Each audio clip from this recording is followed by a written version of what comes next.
চিরজীবন আপনাদের মানুষ করলো, আর আজকে মা যখন অসুস্থ আপনি মায়ের দেখভাল করবেন না? মা যাদেরকে সবকিছু দিয়ে দুধে ভাতে রেখেছিলেন তারা কোথায়? আমি তো 10 কিলোমিটারের মধ্যে মায়ের ছিলাম না। আমি তো সৎ ছেলে বললেও বুঝবে, সৎ ছেলেরও সৎ ছেলের মতো, অর্থাৎ কাউন্সিলর হওয়ার আগে একবার দেখেছিলাম, আর কাউন্সিলরশিপ শেষ করার পর একবার দেখেছি। মাঝখানে কেউ আমাকে বলতে পারবেন না অভিষেক বন্দ্যোপাধ্যায়, মমতা বন্দ্যোপাধ্যায়ের কাছাকাছি অর্থাৎ 10 কিলোমিটারের মধ্যে আমি কোনোদিন গেছি। আজকে যারা বিজয়ী হয়েছেন বা বিভিন্ন জায়গায় ক্ষমতায় আসেন, তারা শুধু নিজেদের এবং নিজেদের পরিবার বাঁচানোর জন্য তাদের মধ্যে একটু ধৈর্য নেই। ধৈর্য ছেড়ে দিয়ে তারা গিয়ে নাম লেখাচ্ছেন যাদের সাথে আমাদের লড়াই হলো তাদের সাথে। ববি হাকিম, অরূপ বিশ্বাস, কি রচনা বন্দ্যোপাধ্যায়, কি জুন মালিয়া, ফলে তারা সেলিব্রিটি থেকে আজকে পলিটিশিয়ান হয়ে গেছে। ফলে যা হবার হয়েছে এরকম অসংখ্য উদাহরণ। সায়নী ঘোষ আজকে কোথায় ছিলেন? একেবারে ইউথ কংগ্রেস প্রেসিডেন্ট, সাংগঠনিক পদ, এমএলএ হেরে গিয়ে এমপি হচ্ছেন। হ্যাঁ, 4,000 ভোটে হেরেছে। তারপরে আবার তিনি এমপি টিকিট পেয়ে এমপি হচ্ছে। তো এদেরকে দুধে ভাত তো এদেরকেই রেখেছে। যে বালুকে নিয়ে এত কাণ্ড বললো, বালুর থেকে ভালো ছেলে আর হয় না, নির্বাচনের সময় বলেছেন, মনে আছে তো আপনাদের? হ্যাঁ, তো সেই বালুই আজকে বলছে না বাবা আমি ওদিকে চলে যাই। হ্যাঁ, তো বালুকে সার্টিফিকেট দিচ্ছেন, সার্টিফিকেটের পাওয়ার পর সেই ছেলেটি বলছে না এই সার্টিফিকেটের আমার কোনো কদর নেই। তো এইরকম লোকেদের সংখ্যা বেড়ে গেছে। আজকে তারাতলার ঘটনা এখনো হয়, আমি মাথা। একটা স্কুলের হেডমাস্টার যদি ভালো রেজাল্ট হয়, ক্রেডিট গোস টু হেডমাস্টার, আর কেউ যদি ফেল করে হেডমাস্টার বলবেন ওটা আমার দায়িত্ব না, ওটা ক্লাস টিচারের দায়িত্ব। তা তো হয় না। মাথাকে, সাফল্য যখন মাথা নেবে, ব্যর্থতার দায়ও মাথাকেই দিতে হবে। তৃণমূল দলটা শুধুমাত্র মমতা বন্দ্যোপাধ্যায়ের পৈতৃক দল কোনোদিন হতে পারে না। অসংখ্য কর্মীর আবেগ, ভালোবাসা, আত্মত্যাগের এই তো তৃণমূল জন্ম। আমাদের একটা উত্তর কলকাতা কাউন্সিলরদের একটা হোয়াটসঅ্যাপ গ্রুপ রয়েছে। সেই উত্তর কলকাতা হোয়াটসঅ্যাপ গ্রুপ এখনো নিয়ন্ত্রণ করেন আমাদের সাংসদ শ্রী সুদীপ বন্দ্যোপাধ্যায়, যিনি এনসিপিআই তে চলে গেছে, এবং ওই গ্রুপ থেকে আমাকে রিমুভ করে দেওয়া হয়েছে আজ থেকে 7 দিন আগে। কেন এটা হবে? মমতা বন্দ্যোপাধ্যায় নিঃসন্দেহে আমাদের মা, তিনি মাতৃসম, তিনি এই দলটার জন্ম দিয়েছেন। এটা পেছনে অন্য কোনো কারণ তো নেই, এটা একেবারে ধ্রুব সত্য। কিন্তু যেটা বিষয়, মা যাদের সস্নেহে লালন করেছেন, পালন করেছেন, মা যাদেরকে সবকিছু দিয়ে দুধে ভাতে রেখেছিলেন তারা কোথায়? যারা দুধে ভাতে এতদিন মায়ের সস্নেহে লালিত পালিত হয়েছে, ববি হাকিম, অরূপ বিশ্বাস, অরূপ রায়, বিপ্লব মিত্র, স্নেহাশিস চক্রবর্তী, এ অসংখ্য নাম, তারা কোথায়? আমি তো 10 কিলোমিটারের মধ্যে মায়ের ছিলাম না। আমি তো সৎ ছেলে বললেও বুঝবে, সৎ ছেলেরও সৎ ছেলের মতো একেবারে 10 কিলোমিটার দূরে থেকেছি, একটা দলের সামান্য পৌর প্রতিনিধি। কিন্তু আমি কৃতজ্ঞতা জানাতে কালকে সভায় গেছিলাম, কিন্তু আমি এটাও বলতে গেছিলাম যে দলটাকে মা আজকে কোথায় নিয়ে গিয়ে ফেললেন। আমাদের একটা উত্তর কলকাতা কাউন্সিলরদের একটা হোয়াটসঅ্যাপ গ্রুপ রয়েছে। সেই উত্তর কলকাতা হোয়াটসঅ্যাপ গ্রুপ এখনো নিয়ন্ত্রণ করেন আমাদের সাংসদ শ্রী সুদীপ বন্দ্যোপাধ্যায়, যিনি এনসিপিআই তে চলে গেছেন। অর্থাৎ অন্য দলে চলে যাওয়া একজন সাংসদ এখনো উত্তর কলকাতা এআইটিসি তৃণমূল কংগ্রেসের কাউন্সিলর গ্রুপকে নিয়ন্ত্রণ করছে, এবং ওই গ্রুপ থেকে আমাকে রিমুভ করে দেওয়া হয়েছে আজ থেকে 7 দিন আগে। কেন এটা হবে? কই একবারও তো মা ভাবলেন না যে যে মানুষটা দল ছেড়ে অন্য জায়গায় চলে গেছেন সেই কিনা নিয়ন্ত্রণ করছেন এখনো পর্যন্ত তৃণমূলের কাউন্সিলরদের? এটা কি বিচার মায়ের কাছে? আমি প্রশ্ন করতে গেছিলাম, সে সুযোগ আমার হয়নি। আমাদের আরেকটি গ্রুপ আছে, north Kolkata AITC all India Trinamool Congress north Kolkata, সেই গ্রুপে এখনো অ্যাডমিন হয়ে রয়েছেন একজন ব্যানার্জি, যাকে কেন্দ্র করে ছাত্র নেতা, যাকে কেন্দ্র করে সুরেন্দ্রনাথ কলেজে বেডরুম পাওয়া থেকে আরম্ভ করে লক্ষ লক্ষ টাকা উই পোকায় খাওয়ানো থেকে সব আপনারা সবাই দেখিয়েছেন। ফলে আমরা একজন দলের স্বচ্ছ ভাবমূর্তির পৌর প্রতিনিধি, আমরা তো আর সেই কেজি কেজি সোনা আমাদের ঘর থেকে পাওয়া যাবে না কোশ্চেনকালে। আমাদের নামে 50-60টা বাড়ি সম্পত্তি ফ্ল্যাটও নেই, দামি গাড়িও চড়ি না। তো আমরা যখন একটা স্বচ্ছতার সাথে পথ হাঁটার চেষ্টা করি, তখন তো মায়েরও এটা ভাবার দরকার যে মা কাদেরকে সংসার দেখার দায়িত্ব দিয়েছেন। এটা একটা তৃণমূলের কথা। আরেকটা তৃণমূল যেটা ঋতব্রত বাবুদের তৃণমূল, সেখানে তো সব দুধে ভাতে খাওয়া নেতারা, যারা মাছ সস্নেহে লালিত পালিত হয়েছে, যে নামগুলো বললাম, ফিরাদ হাকিম থেকে অরূপ বিশ্বাস থেকে অরূপ রায়, অসংখ্য নাম, তারা রয়েছেন, যাদের তারা কি বলতে পারবেন তারা একেবারে সাধু মহাপুরুষ? কেউ তাই নয়। ফলে এইসব দেখে না আর নিজেকে ওই লতায় পাতায় জড়িয়ে রেখে লাভ কি? একটা তো কোথাও শেষ করতে হবে। দেখুন, আমার মূল্যায়ন হয়নি, আমি দলের মধ্যে থেকে কথা বলেছি। এমন নয় যে আমি দল আজকে খারাপ ফল করেছে, দল আজকে খারাপ, মা আজকে অসুস্থ, এসবের মধ্যে আমাকে অন্তত ফেলবেন না। আমি কিন্তু প্রথম দিন থেকে আমি কিন্তু দলকে সজাগ করার চেষ্টা করেছি। আমি একমাত্র পৌর প্রতিনিধি, কলকাতার পৌরসভার বুকে দাঁড়িয়ে আমি বলেছি সোচ্চার কণ্ঠে যে এইভাবে কলকাতা শহরকে চালাতে গেলে ইনফ্রাস্ট্রাকচার ক্রিয়েট করতে হবে, পরিকাঠামো উন্নয়ন দরকার, তার জন্য যা যা করণীয় আপনারা করুন। 124টা প্রশ্ন করেছি মেয়রের কাছে যে এভাবে চলুন, কিন্তু আমার প্রশ্নের মূল্যায়ন হয়নি। আমি তো নিজের মূল্যায়ন চাইনি যে আমাকে এমপি করুন, এমএলএ করুন, বড় পদ দিন, এমআইসি করুন, এই মূল্যায়ন চাইনি। আমি চেয়েছিলাম কলকাতার মানুষের জন্য আমার যে প্রশ্নগুলো, আমার যে দরজায় খটখটানি, সেইগুলোকে আপনারা মর্যাদা দিয়ে বিবেচনা করুন। আজকে তারাতলার ঘটনা, আজকে চোখে, আমি তো কালকে রাত্রিবেলায়, যে কারণে রাত্রিবেলায় কিছুটা বিবেকের দংশন, তো দেখুন আমরা তো আপনি তারাতলার ঘটনা বলছেন, মাঝেরহাটে যখন ব্রিজ ভেঙে পড়েছিল তখন একই ঘটনা। মাঝেরহাট থেকে শুধু তো কাটেননি, মাঝেরহাট, গাজেন ব্রিজ, তারাতলা সবই তো সেই। এখন তাহলে আপনার এই ধরনের প্রতিক্রিয়া বা এই ধরনের বক্তব্য? আমি তো হাউসে বলেছি। কেন বলছেন? বলিনি। আমি একমাত্র পৌর প্রতিনিধি। আপনি জানেন কলকাতা পৌরসভায় একটাও আর্কিটেক্ট নেই। আর্কিটেক্ট ছাড়া আপনি যদি একটা বাড়ি করতে চান, দোতলা বাড়ি, সেটাও আর্কিটেক্ট লাগবে, কারণ বাড়ির প্ল্যান কি হবে, বাড়ির স্ট্রাকচারাল স্টেবিলিটি কিরকম থাকবে। কালীচরণ বাবুর নামটা বারংবার উঠে আসছে, শুধু কি কালীচরণ বাবু, ফিরহাদ হাকিম বা আরো যারা লোকজন রয়েছে, তাদের কি কোনো দায় ছিল না? মুখ্যমন্ত্রী, প্রাক্তন মুখ্যমন্ত্রী, তিনি কি সত্যি কিছু জানতেন না? এটা কি কখনো হয়? আমি মাথা, একটা স্কুলের হেডমাস্টার যদি ভালো রেজাল্ট হয়, ক্রেডিট গোজ টু হেডমাস্টার। আর কেউ যদি ফেল করে, হেডমাস্টার বলবেন ওটা আমার দায়িত্ব না, ওটা ক্লাস টিচারের দায়িত্ব। তা তো হয় না। মাথাকে, সাফল্য যখন মাথা নেবে, ব্যর্থতার দায়ও মাথাকেই নিতে হবে। যে মাথা আমাদের পৌরসভায় মহানাগরিকই মাথা, দায় তো তাকে নিতেই হবে। দলের যে কাজ, সেই কাজের জন্য বারংবার বিভিন্ন কাউন্সিলর, এমএলএ, এমপি সবাইকে চোট চোট স্লোগান, ডিম থেরাপি ইত্যাদি নানান কিছু করা হয়েছে। আপনি এরকম সমস্যার সম্মুখীন? না, আমি এরকম থেরাপি বা চোট চোট স্লোগান, এরকম কোনো সমস্যার মধ্যে আমাকে ঈশ্বরের আশীর্বাদ, করুণা আর আমার লাইফস্টাইল যা, তাতে এগুলো শোনার কথা নয়। মমতা বন্দ্যোপাধ্যায় বলছে যে আমি টাকার লোভে অন্তত দল বিক্রি করবো না, যারা চলে যাচ্ছে তারা চলে যায়, তারা গাদ্দার। আমি তো কোথাও চলে যাইনি, আমি দল থেকে সরে গেছি। মনে হয়েছে আমার মূল্যায়ন হয়নি, আমি বারংবার বলার চেষ্টা করেছি এবং আমি সব পরখ করে দেখে নিয়েছি। আমি ঋতব্রত বাবুদের দিকেও গিয়ে বুঝেছি যে সেখানেও এমন সমস্ত লোকেরা রয়েছে যারা দুধে ভাতে থেকেছে, এখন দুর্দিনে চলে গেছে, সেখানেও আমি চাইনি। আবার আরেকটা, যেখানে আমরা বেঈমান নই, সেখানে গিয়েও বুঝেছি যে এখানেও বিচার পাওয়া যাবে না।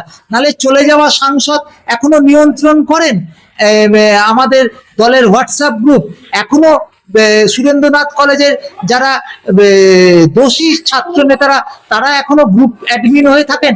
অর্থাৎ আমি এইটুকু বুঝেছি যে বোধহয় রাজনীতি করতে গেলে, এই দলটা করতে গেলে কোথাও কোথাও স্বচ্ছতার সাথে চলা যাবে না। অভিষেক বন্দ্যোপাধ্যায়, আপনি যে এত বড় সিদ্ধান্ত নিলেন, তার আগে অভিষেক বন্দ্যোপাধ্যায়ের সাথে কখনো কথা হয়েছে? না, আমার সাথে অভিষেক বন্দ্যোপাধ্যায় কখনো কোনোভাবেই কথা হয়নি। আপনি দলেরই একজন কর্মী, অ্যাক্টিভ কর্মী, কাউন্সিলর, অভিষেক বন্দ্যোপাধ্যায়ের সাথে কথা হয়নি কেন, বা কথা হতো না কেন? কোনো সুযোগ ছিল না। কোনো সুযোগ কি ছিল? অভিষেক সেদিন কমেন্ট দলের first in command, second in command এরকম হতো, শুনতে ভালো লাগে, কিন্তু কোনোদিন কি যাওয়ার সুযোগ হয়েছে? কোনোদিন যাওয়ার সুযোগ হয়নি। অভিষেক বন্দ্যোপাধ্যায়কে একবারই পেয়েছিলাম যখন আমি নির্বাচনে প্রতিদ্বন্দ্বিতা করছি, অর্থাৎ কাউন্সিলর হইনি। তখন একটি প্রচারে উত্তর কলকাতার জন্য এসেছিলেন, সমস্ত কাউন্সিলরদের তিনি প্রচার করেছিলেন, তাকে সেদিন দেখেছিলাম। আর যেদিন আমাদের পৌরসভার অধিবেশন ভণ্ডুল হয়ে গেল, সেদিন মমতা বন্দ্যোপাধ্যায়ের বাড়িতে আমাদের ডেকে পাঠিয়েছিলেন কাউন্সিলরদের, সেদিন আমি অভিষেক বন্দ্যোপাধ্যায়কে ডেকেছিলাম। অর্থাৎ কাউন্সিলর হওয়ার আগে একবার দেখেছিলাম, আর কাউন্সিলরশিপ শেষ করার পর একবার দেখেছি। মাঝখানে কেউ আমাকে বলতে পারবেন না অভিষেক বন্দ্যোপাধ্যায় মমতা বন্দ্যোপাধ্যায়ের কাছাকাছি, অর্থাৎ 10 কিলোমিটারের মধ্যে আমি কোনোদিন গেছি। রায় মুখ খোলা ইতিমধ্যে শুরু করছে। তিনি বলছেন যে আমার যে ব্যাংকের ডকুমেন্টস আছে, নথি আছে, সেগুলো আমি আদালতে পেশ করতে চাই। দলের তো গোপন সত্য বেরিয়ে আসবে, বেরিয়ে আসার সম্ভাবনা রয়েছে। সুমিত রায়কে আমি চিনি না, নাম শুনেছি মিডিয়াতে। অভিষেক বন্দ্যোপাধ্যায়ের পিএ। আমি ওই যা দেখেছি টিভিতে দেখেছি, আমার সাথে কোনোদিন ডাইরেক্ট ইন্টারাকশন হওয়ার কোনো সুযোগও ছিল না, আর আমি জানিও না লোকটাকে। ওই যেটুকু খবরের কাগজ, আপনি দলেরই একজন কর্মী হয়েও এতটা পিছিয়ে।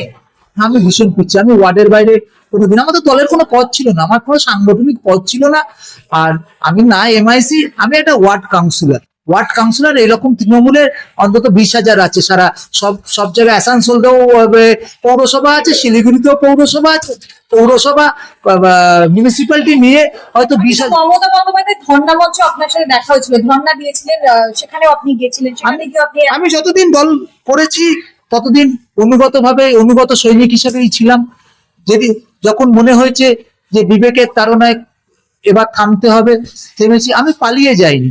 ফলে যা যা করতে, মমতা ব্যানার্জি বাড়িতে আমাকে ডেকেছিলেন, গেছিলাম, ধর্ণা মঞ্চে গেছিলাম। তখন সাংসদ সুদীপ বন্দ্যোপাধ্যায় দল ছাড়েনি, তিনি একটি সাংগঠনিক সভা করেছিলেন, সেখানেও গেছিলাম। ফলে যেখানে যেখানে দলের কাল অবধি আমি অনুগত সৈনিক হিসেবেই ছিলাম। কিন্তু যখন মনে হয়েছে যে দলের বোধহয় আমার প্রয়োজন ফুরিয়েছে, আমার দল ছাড়ার আগে আমাকেই দল থেকে কিন্তু রিমুভ করিয়ে দিয়েছে হোয়াটসঅ্যাপ গ্রুপে আমাদের সাংসদ, দলে না থেকেও। ফলে এটাও তো কোথাও না কোথাও একটা সম্মানে লাগে। ফলে মনে হয়েছে যে এবার থামা উচিত। অভিষেক বন্দ্যোপাধ্যায়কে বারংবার ইডি, সিবিআই, সিআইডি তলব করছে। এইবার 30 তারিখে তার কণ্ঠস্বর, তিনি যে বলেছিলেন যে ডিজে বাজাবো, যারা বিজেপি করে তাদের হাতে পোস্টার ধরিয়ে বলবো যে আপনারা বিজেপি করবেন না। আপনার মতে এগুলি ঠিক ছিল? না, গণতন্ত্রে বিরোধী পক্ষ থাকবে, গণতন্ত্রের সকল ওই দলেরই ছিল। আমি কি করবো? আমার ওয়ার্ডে এইরকম পরিস্থিতির মুখে কোনো কশ্মিনকালে কোনো বিজেপিকে পড়তে হয়নি, কোনো কংগ্রেস কর্মীকে পড়তে হয়নি, কোনো সিপিএম কর্মীকে পড়তে হয়নি। আমার এখানে সবাই সহাবস্থান করেই চলেন, যে যার মত প্রকাশ করবেন, নির্বাচনে ভোট দেবেন মানুষ। ফলে আমার ওয়ার্ডে সবকিছুই শান্তিপূর্ণভাবেই হয়েছে বা থেকেছে বা থাকবেও। অভিষেক বন্দ্যোপাধ্যায়ের এই দিনটা কি প্রাপ্য ছিল? এই যে বারংবার ইডি, সিবিআই, সোনারপুর ঘটনায় ডিম থেরাপি, এটা কি প্রাপ্য ছিল আপনার মতে? ওই যে বললাম, গণতন্ত্রে আপনাকে প্রত্যেকের মত প্রকাশের ক্ষমতা আছে। এখন যারা এইগুলো কাণ্ড ঘটিয়েছে তাদেরও বোঝা উচিত যে এখন অভিষেক বন্দ্যোপাধ্যায় বিরোধী পক্ষে, সবসময় থেরাপি দিয়ে তো বিরোধী পক্ষে দাদা, বিরোধী পক্ষে কি হবে? এখন তো বিরোধী দলনেতা ঋতব্রত বন্দ্যোপাধ্যায়, তৃণমূলের যে প্রতীক, তৃণমূলের যে সিম্বল মমতা বন্দ্যোপাধ্যায়, অভিষেক বন্দ্যোপাধ্যায়, সেটা তো এখন আর খুঁজেই পাওয়া যাচ্ছে না। এখন তো সবটাই ঋতব্রত বন্দ্যোপাধ্যায় কাকুলি। দেখুন, এটাও তো এখন নির্বাচন কমিশনও হবে, তারপরে আইন আদালত অনেক কিছুই আছে। এই মুহূর্তে তো দাঁড়িয়ে আমি বিচার করার ক্ষমতা নয় যে প্রতীক কার কাছে যাবে, দলের নাম কার কাছে যাবে, সময় বলবে। এরকম ভাগাভাগি হয়ে গেল, মানে ছিন্ন বিচ্ছিন্ন, মানে সিপিএম 34 বছরের সরকার, তারাও চলে গেছে, এরকম হয়নি যতটা তৃণমূলের। এই যে বললাম, ঠিক জায়গায় ঠিক লোক বসেনি। আপনি যে ফুটবল খেলতে যাবেন, সেখানে আপনি যদি ক্রিকেট প্লেয়ারকে ফুটবল খেলতে পাঠান, তাহলে সে গোল করতে পারবে না। আবার ফুটবল প্লেয়ারকে যদি ব্যাট হাতে বললেন ক্রিকেট খেলতে হবে, সে রান পাবে না। তেমনি এখানে এমন কিছু লোকজনকে প্রশ্রয় বা দুধে ভাতে তাদেরকে দিয়েছেন, যে ফলে এরা এরা কোনোদিন রাজনীতির লোক নয়, দলের লোক নয়, এরা সবাই মানে একেবারে আশীর্বাদ পেয়ে রাতারাতি নেতা হয়ে গেছেন। কে রচনা বন্দ্যোপাধ্যায়, কে জুন মালিয়া, ফলে তারা সেলিব্রিটি থেকে আজকে পলিটিশিয়ান হয়ে গেছে। ফলে যা হবার হয়েছে এরকম অসংখ্য উদাহরণ। সায়নী ঘোষ আজকে কোথায় ছিলেন, একেবারে ইউথ কংগ্রেস প্রেসিডেন্ট, সাংগঠনিক পদ, এমএলএ হেরে গিয়ে এমপি হচ্ছেন। হ্যাঁ, 4,000 ভোটে এনেছে। তারপরে আবার তিনি এমপি টিকিট পেয়ে এমপি হচ্ছে। তো এদেরকে দুধে ভাত তো এদেরকেই রেখেছে।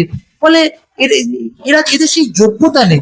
রাজনীতি করতে গেলে একটা ভাবমূর্তি দরকার, একটা যোগ্যতা দরকার। শুধু সেলিব্রিটি স্ট্যাটাস নিয়ে কিন্তু রাজনীতি করা যায় না। ফলে মাঠ ঘাটে লড়তে হবে, যেতে হবে, পাশে থাকতে হবে। শুধু এইগুলোই তো আজকে তৃণমূল কংগ্রেসের ধ্বংসের কারণ, তো এইগুলি। অভিষেক বন্দ্যোপাধ্যায়ের ঔদ্ধত্য নাকি মমতা বন্দ্যোপাধ্যায়ের ঔদ্ধত্য, নাকি তাদের মিসবিহেভিয়ার? শুধু ওদের দুজনকেই বা বলছেন কেন?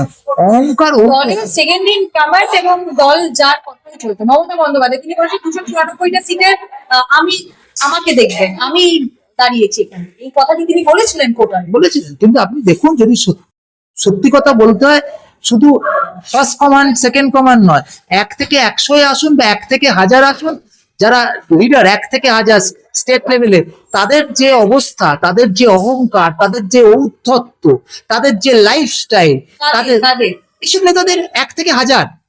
আপনি দুটো কথা বলছেন, মমতা ব্যানার্জি, অভিষেক বন্দ্যোপাধ্যায়, তারপরে নেতাদের লাইফস্টাইল আপনাদের মিডিয়াতে দেখেছি যে স্বরূপ বিশ্বাস যে চশমা পরতেন সেখানে নাকি ক্যামেরা লাগানো ছিল, মিডিয়াতে দেখেছি। যখন স্বরূপ বিশ্বাসের সামনাসামনি বহুবার দেখেছি, কখনো বুঝিনি, তো এটা মিডিয়াতে দেখলাম, সত্য মিথ্যা জানি না। তাহলে এই সেই লাইফস্টাইল, এই লাইফস্টাইল গুলোই তো কোত্থেকে আসছে? রোজগারের পয়সায় কিন্তু এই লাইফস্টাইল করা যায় না। টাকার লোভে আমি দল বিক্রি করবো না, ওনার দলটা কোথায়? দেখুন, উনি কি, এটা তো 5 জন কর্মী থাকলেও আমি 21শে জুলাই পালন করবো। দেখুন, দল কাউর ব্যক্তিগত সম্পত্তি হতে পারে না, এটা আমার বিচারধারা। আপনি বলতে পারেন না কংগ্রেস দলটা গান্ধী পরিবারে, গান্ধী পরিবার নেতৃত্ব দিতে পারে। তৃণমূল দলটা শুধুমাত্র মমতা বন্দ্যোপাধ্যায়ের পৈতৃক দল কোনোদিন হতে পারে না। অসংখ্য কর্মীর আবেগ, ভালোবাসা, আত্মত্যাগের এই তো তৃণমূল জন্ম হয়েছে। এবং মমতা বন্দ্যোপাধ্যায় কোন বিচারধারা নিয়ে বলছেন সেটা আমি বলতে পারবো না, তবে আমার ছোট বুদ্ধিতে মনে হয় কোনো দলে, সে এসইউসিআই পার্টি হোক আর এনসিপিআই হোক, কোনো দলই কারণ ব্যক্তিগত মালিকানাধীন হতে পারে না।